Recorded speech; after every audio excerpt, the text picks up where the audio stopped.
ხოლმე.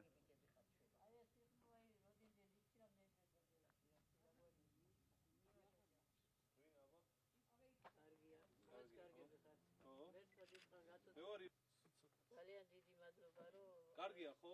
გაუვალი იყო პრაქტიკულად. ძალიან გაგვახარეთ.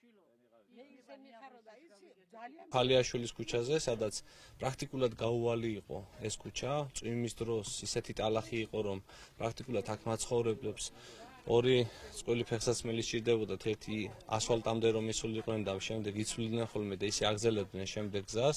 სწორედ ამას მეუბნება ეხა მოსახლეობა და სწორედ ამ საჭიროებიდან გამომდინარე დაიგეგმა ამ ქუჩების მთლიანი რეაბილიტაცია.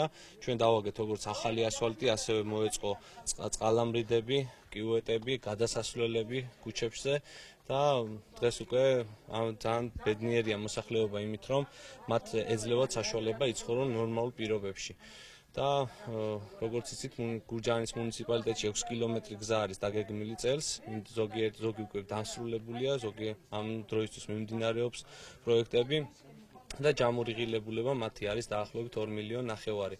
ასე რომ ფიქრობ, ეს თანხა არ არის ფუჭად გადაყრილი თანხა, ხმარდება მოსახლეობას, ხმარდება საერთო საზოგადოებრივ საქმიანობას.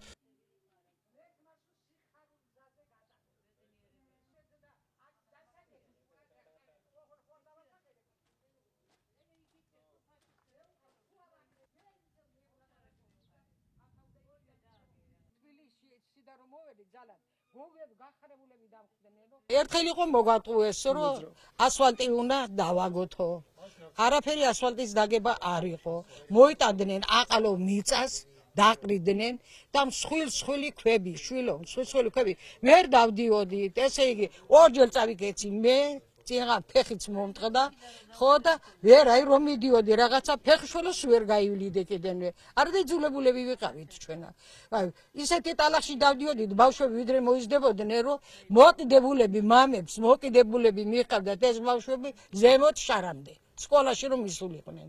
ძალიან აი რა ვიცი როგორ ვთქვა, გაწამებულ მდგომარეობაში ვიყავით. ეხლა ძალიან დიდი მადლობა უფროსობას თქვენ თვითონ სულ ყველას რომ რა ვიცი მე რანაირად ხა დაგლოცოთ არ ვიცი რაც დალოცულები იყავით და ღმერთს ავთხოვ რომ ყოველთვის სიკეთის გზაზე გევლოთ როგორც ახლა მე ისე გამიხარდა აი ეს ამბავი რომ ასფალტი იგებოდა